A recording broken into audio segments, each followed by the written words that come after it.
Welcome to the Damascus Road podcast. On the road to Damascus, Paul had a radical encounter with Jesus and his life was changed forever. That is what we hope and pray for here. Now, on to this week's episode.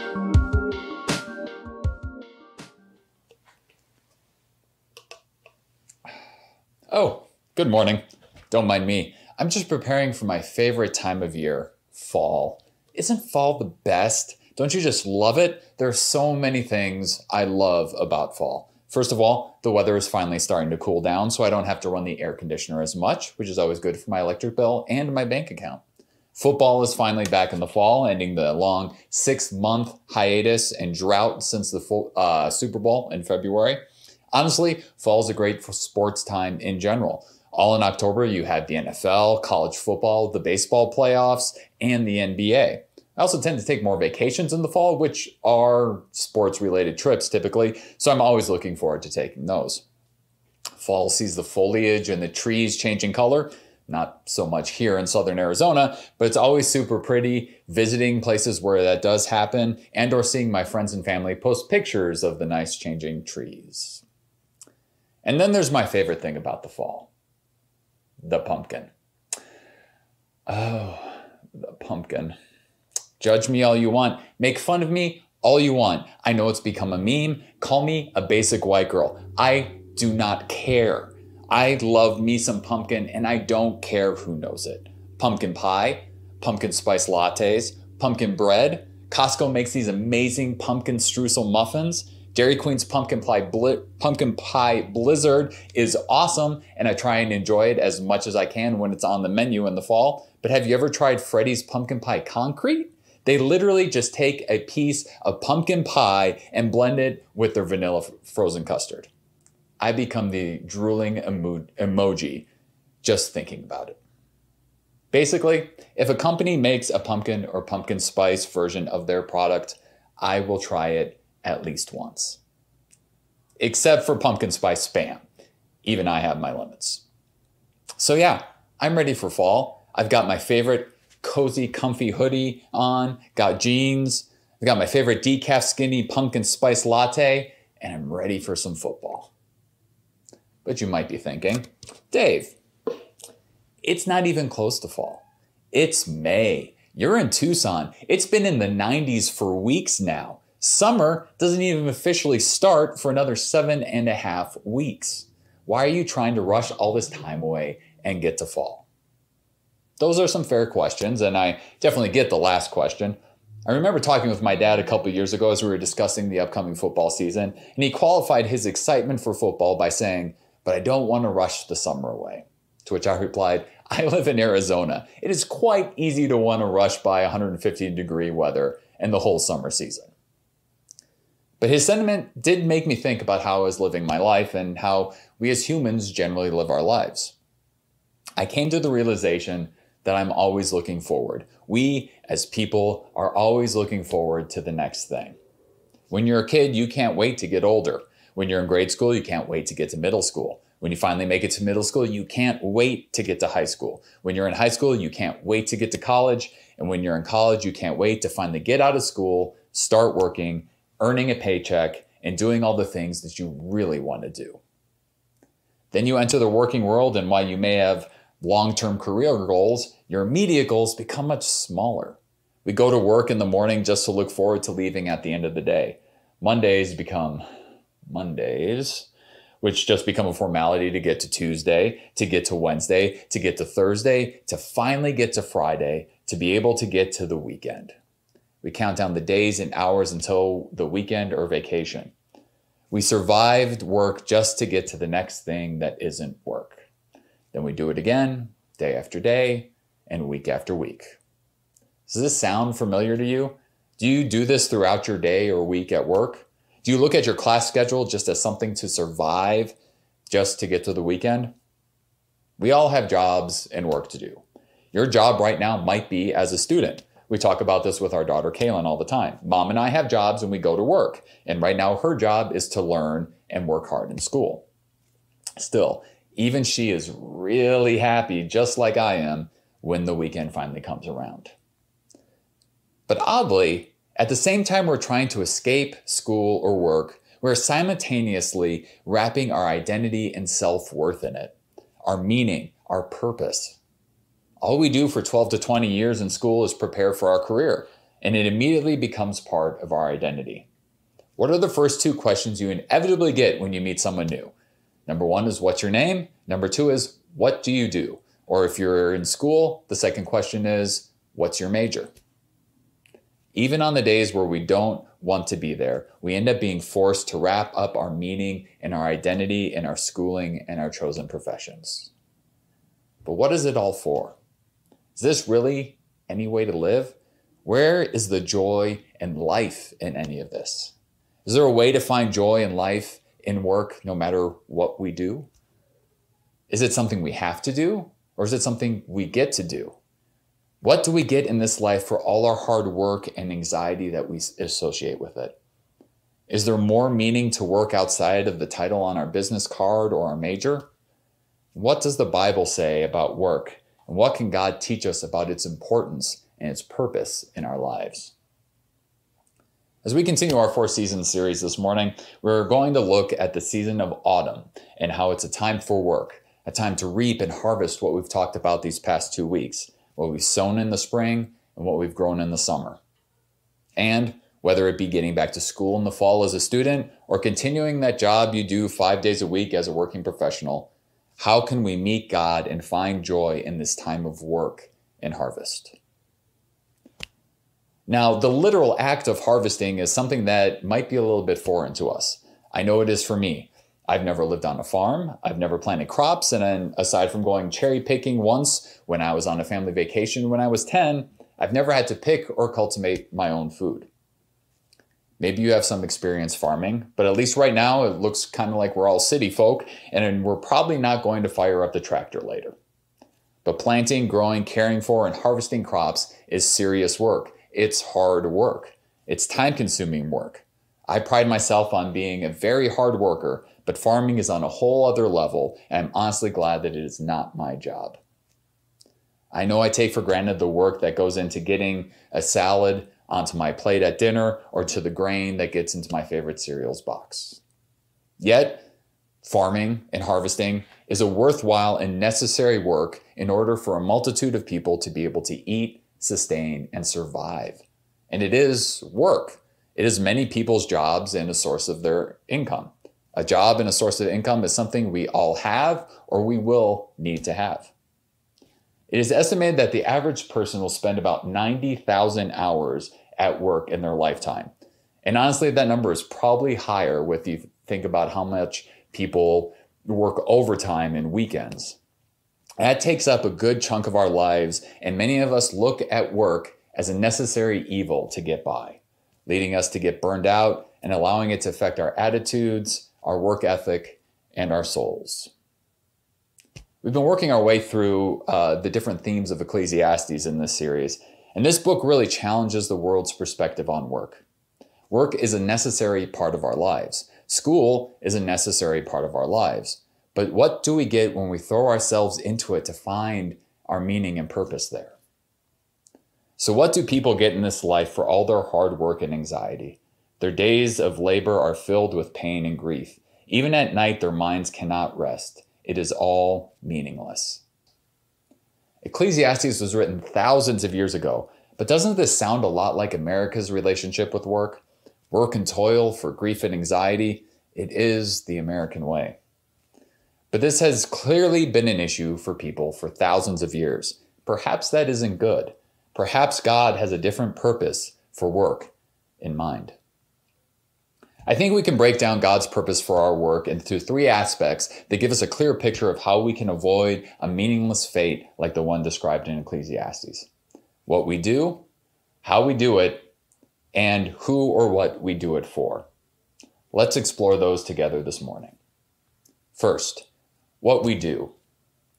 We spend a lot of time thinking about what we want to do with our lives. It starts very early when you're a child. Virtually every adult asks you what you want to be when you grow up. This question is constantly asked and constantly on our minds as we graduate high school and either enter the working world or are forced to pick a college major. In this, we hear tons of messages from the world about the type of jobs it values and deems worthy. But we might also be hearing messages from a Christian culture that is telling us that nothing matters except working for Jesus. But I want to be clear right up front. This is not going to be me saying you have to be a missionary or a pastor or work for a church. Oftentimes, a church has been guilty of making people think that paid ministry is what you should be doing as your job if you really want to be pleasing to God. Ministry is great, but so is virtually every other kind of work because work is a part of God's big picture. God created all things, so God created work. Heck, God put Adam to work in the garden. The Lord took the man and put him in the Garden of Eden to work it and take care of it. God made Adam in his image and has made us all in his image. And in putting Adam to work in the garden, we see that work is one of God's intrinsic values. The beautiful thing is that when God made each and every one of us, he gave us each unique skills, gifts and talents, and calls us into particular roles and activities. That could be ministry for sure, but it could also be as a teacher or a chef, an accountant or a healthcare professional, a first responder, or even a barista. In his grace, God has given us different goals for doing certain things well. So if God has given you the ability to prophecy, speak out with as much faith as God has given you. If your gift is serving others, serve them well. If you are a teacher, teach well. If your gift is to encourage others, be encouraging. If it is giving, give generously. If God has given you leadership ability, take that responsibility seriously. And if you have a gift for showing kindness to others, do it gladly. I work as a customer service representative for a printing company here in town. I'd be lying if I said that some days my job doesn't feel all that important or worthwhile. I write up orders and follow them through each department in the shop and make sure they get delivered to our customers on time. I'm not rescuing people from a burning building. I'm not educating the next generation, and I'm not performing life-saving surgery. If I was constantly comparing what I do with other people, I would never be satisfied. I would never measure up, and the meaning I would be searching for would be nowhere to be found. But as I looked at everything I had worked so hard to accomplish, it was all so meaningless, like chasing the wind. There was nothing really worthwhile anywhere. I need to remind myself that my worth is not defined by the exact job I do or by comparing myself to someone else's job that they do. I need to remind myself that I am where I am for a reason. I'm in a job that uses my skills that God gave me, maybe not all of them all the time, but a lot of them most of the time. And this is where the difference between vocation and occupation comes into play. God commands us to all have the same vocation, to love him and to love others. But our different occupations are how we contribute to society. No matter what the cloak of your occupation is, be it a garbage man, flight attendant, student, stay-at-home mom or dad, nurse, receptionist, lab tech, whatever you do, our calling is the same. Love God and love others. And this can be accomplished in every occupation. Our work roles might have an apparent difference in importance to the world. But as children of God and followers of Jesus, our calling is equal. We will be worthy of whatever work we do if we are devoted in our relationship with God. Our lives aren't meant to revolve around work. They're meant to revolve around Jesus. And work is one of the ways we can bring him glory, no matter what our profession or job title is. Which brings us to the second aspect of God's purpose for work, how we do it. Despite not always feeling like I'm doing something important at work, I do love my job. I love the work and I love the people I work with. Working a job that you love is a wonderful thing. Doing a job that fits you, that excites you, fills you, and gives you a sense that you are doing what God has meant for you to do. But I'm not going to stand up here and pretend that every job you will ever have will make you feel this way. Some jobs are just jobs. Some jobs will be hard to motivate yourself to get up for. Even the greatest jobs will have difficult days. And as much as I love the work that I get to do, there are still days that are hard. I recently took on a significant and hopefully temporary amount of extra duties at work, and there have been some crazy days, some taxing days, some days that have made me stress eat, and some days where I consider, even if just briefly, hiding under my desk so no one can find me. So how does God call us to work when things are good and when things are less than good? Ecclesiastes 9:10 says, Whatever you do, do well. We are responsible not only for the quality of our work, but for our faithfulness to God in the way we pursue that work.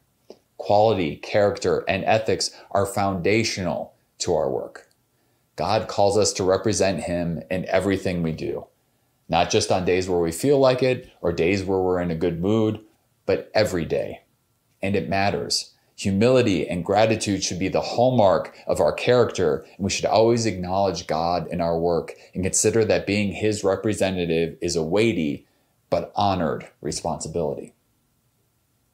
How we do our job and our attitude when we do it matter more than our chosen occupation. In terms of human history, having a choice in your occupation at all is a relatively new thing. It's a privileged thing. It's a phenomenon and a conundrum we only face more recently. Not that long ago, most people's occupations were determined by their position in society and their family circumstances. They didn't get to sit around and ponder what they're going to do with their lives. They just did it. While we should feel fortunate that we get to make this choice, and we should absolutely take that choice seriously, no, there's no right answer to that question. There's so many good choices you can make for an occupation. When we have to free ourselves from being overly worried about picking the right one and put an emphasis on doing whatever we're doing as a job well. In school, we have no control over what a teacher is going to throw at us in class. When we make it to the working world, we have no control over what comes our way in any given day. But we are 100% in control of how we respond to what comes our way and how we interact with it. Work willingly at whatever you do, as though you were working for the Lord rather than people. It can be easy to begrudge some or all of the tasks we have to do at work or in school. I know I wasn't super pumped about getting a bunch of extra work dumped on me a couple weeks ago. But I had a choice to either accept it reluctantly or be thankful that my boss trusted me with that extra work and believed in me and that I could handle it. One of those options breeds toil and frustration. The other breeds appreciation and joy. And we're called to work with joy and enjoy the fruits of our labor with joy. Even so, I have noticed one thing, at least, that is good. It is good for people to eat, drink, and enjoy their work under the sun during the short life God has given them, and to accept their lot in life. And it is a good thing to receive wealth from God and the good health to enjoy it. To enjoy your work and accept your lot in life, this is indeed a gift from God. God keeps such people so busy enjoying life that they take no time to brood over the past. In a similar way, our work should be an act of joyous service to others. From the products and services we provide, to providing fair financial compensation and a living wage, to providing opportunities for others to exercise and use their God-given gifts and talents, our work is an opportunity to serve and seek the peace and well-being of our companies, organizations, universities, and communities. Loving and serving our professors, classmates, coworkers, clients, and vendors gives us the opportunity to bring a little bit of the kingdom of God into everything we do. To do this well takes a supernatural strength and power that we cannot get on our own. This is why we must keep our minds focused on God in what we do and aim to please Him in the work that we do. Which brings us to the third aspect of God's purpose for work: who or what we do it for. I'm going to just skip to the end of this section and work my way back because I don't think it's any secret that I'm going to say that everything we do in our work or school needs to be done for God. I doubt any of you are shocked that that's my main bullet point here. But when our culture is constantly telling us that we need to make more money, climb the corporate ladder, get a perfect GPA, and obtain as much status as possible, I feel it needs to be said right up front. Our society has taught us to define success by your degree, job title, and financial status. But as we've been talking about this morning, your motive, your method, and meaning matter much more to God than money. When we work to accumulate wealth, it is never ending. We will always want more. Those who love money will never have enough. How meaningless to think that wealth brings true happiness. The more you have, the more people come to help you spend it. So what good is wealth except perhaps to watch it slip through your fingers? Working to accumulate more and more wealth is futile because there is no guarantee any of us will be able to enjoy it. Ecclesiastes tells us God gives some people great wealth and honor and everything they could ever want, but he doesn't give them a chance to enjoy these things. They die and someone else, even a stranger, ends up enjoying their wealth. And they're right. No one is promised tomorrow. Even with the best intentions, say, working intently to set up your children for their future offers no guarantees and no more sense of accomplishment or purpose. I came to hate all my hard work here on earth, for I must leave to others everything I have earned. And who can tell whether my successors will be wise or foolish? Yet they will control everything I have gained by my skill and hard work under the sun. How meaningless. So I gave up in despair, questioning the value of all my hard work in this world. There's a chance our children might not value or appreciate what we've stored up for them, especially if we are working more for them instead of actually being there with them. Remember several years ago, we ended up taking a few extra trips to Green Bay as a family for Packers games. I believe it was 5 games in total we attended that year. My dad very kindly and generously bought the tickets to all those games. If you've ever been to an NFL game, you know that is not cheap. On the last trip, he jokingly told me and my sister, "You realize this is coming out of your inheritance, right?" We all laughed, it was funny, but then I made sure to tell my dad so he knew that any experience shared with him was way more valuable than any amount of money he could give me. And that's what he valued too. His generosity was born out of the exact opposite of what Ecclesiastes is lamenting here. See, when we align ourselves with culture's view on work, we're setting ourselves up for disappointment. While they might temporarily, our jobs, our titles, our paychecks won't always bring us the contentment we are looking for.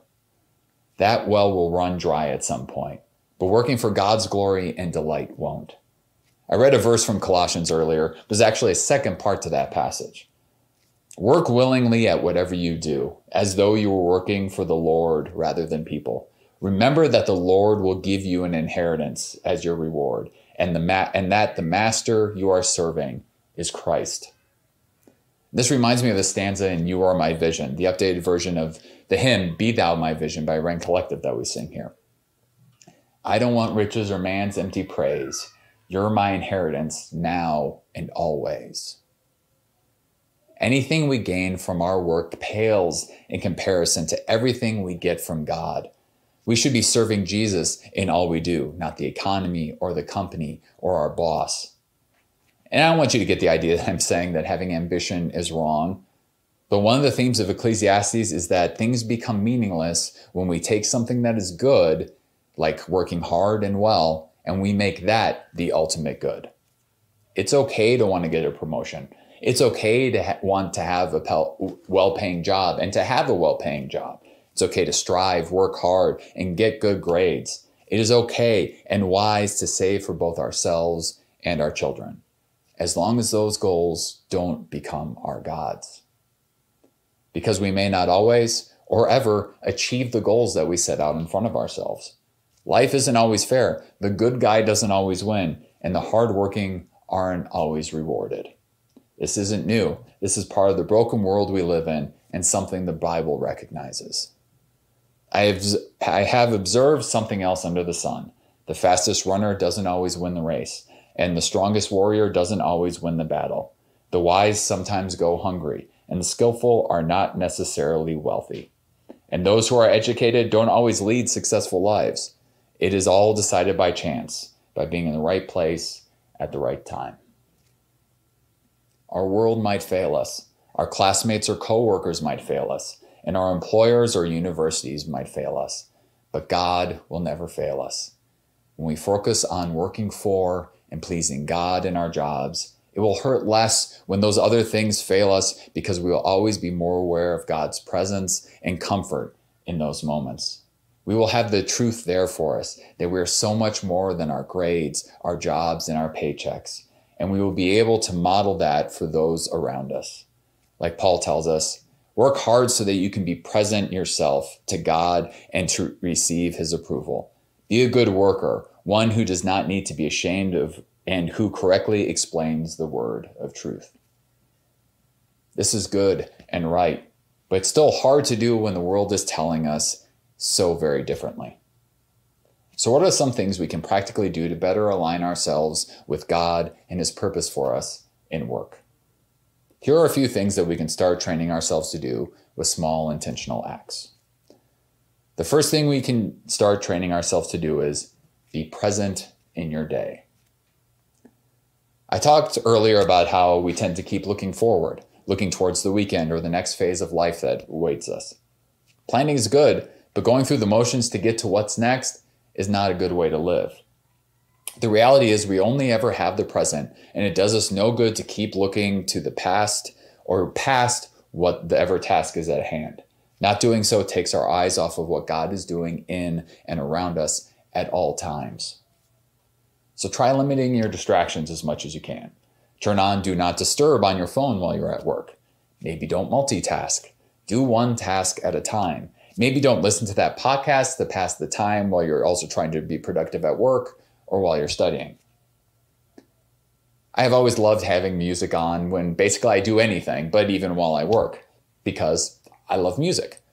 But in my job, coworkers are constantly coming in and out of my office. I'm a second or third in line, depending on the day, to answer the phone if it rings. And I have to keep an eye on the front counter to see if there are any customers that walk in that need my help. I would be doing a disservice to my coworkers and my company's customers if I kept music going in my office that would distract me from the tasks I've been entrusted with.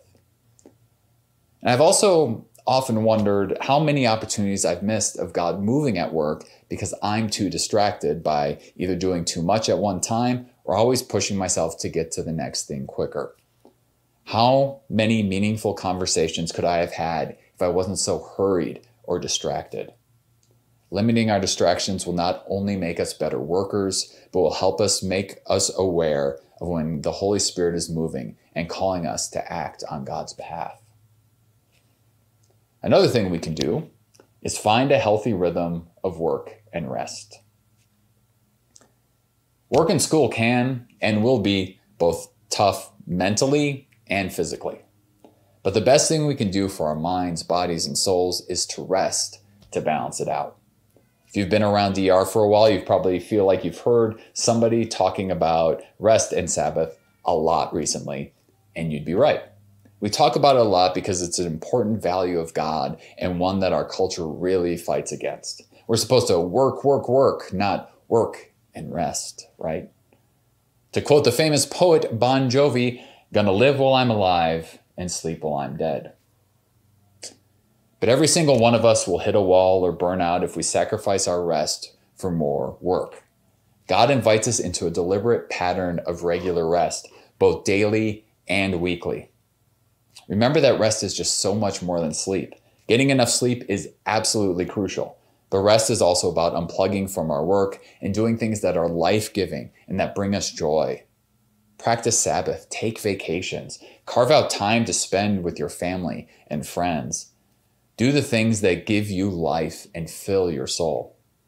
These periods of rest are intended to be restorative to our minds and bodies and souls, but they are also opportunities to take time to spend more time with Jesus.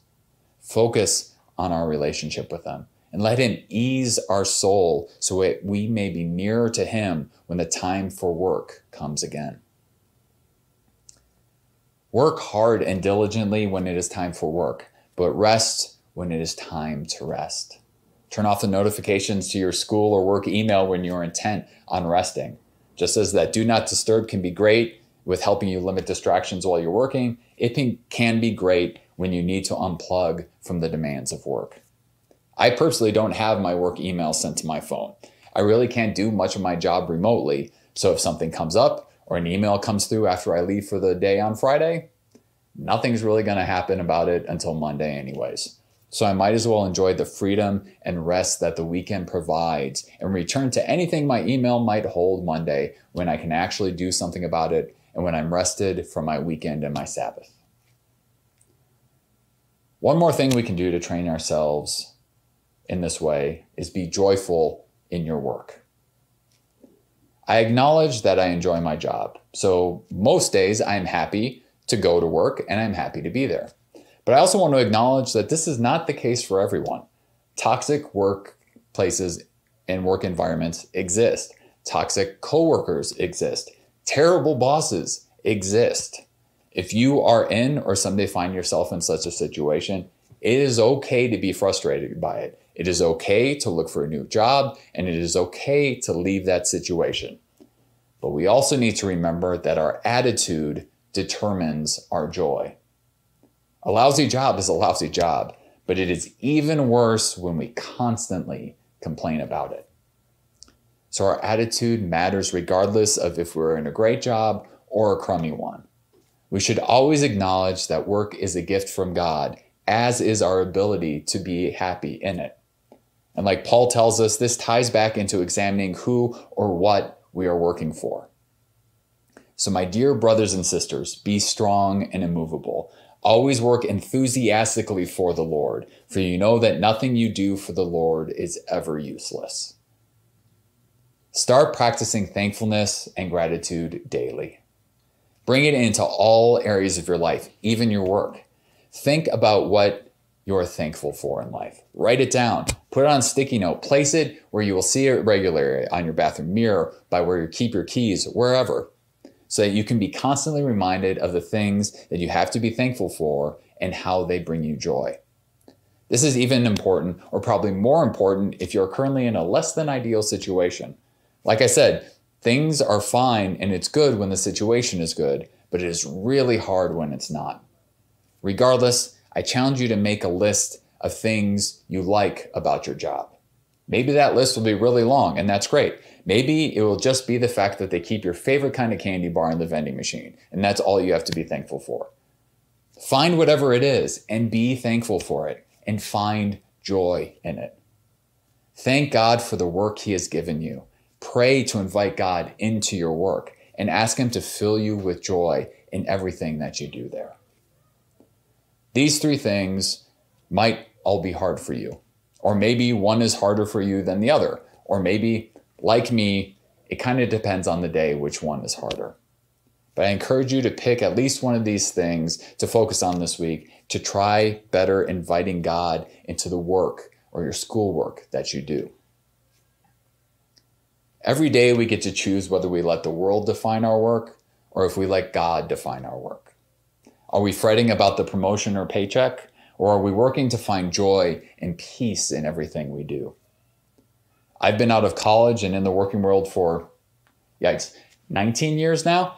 I'm on my 5th job since then, and this is all still hard for me because I get into the routine of work and I forget to bring God along with me. But just like I can't rush away summer to get to fall, I have no choice but to go through each and every one of my days at work before I can get home in the evening or to the weekend for my Sabbath.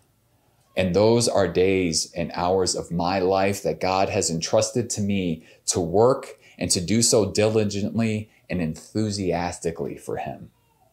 May we all take that responsibility to heart and be people who harvest the blessing God provides through the skills and work He gives us to do in all seasons of life. Please pray with me. Dear Heavenly Father, I thank You for work. It's not something that I know I often thank You for, but I thank You that You provide a job, You provide income, and You provide me with skills to do it well.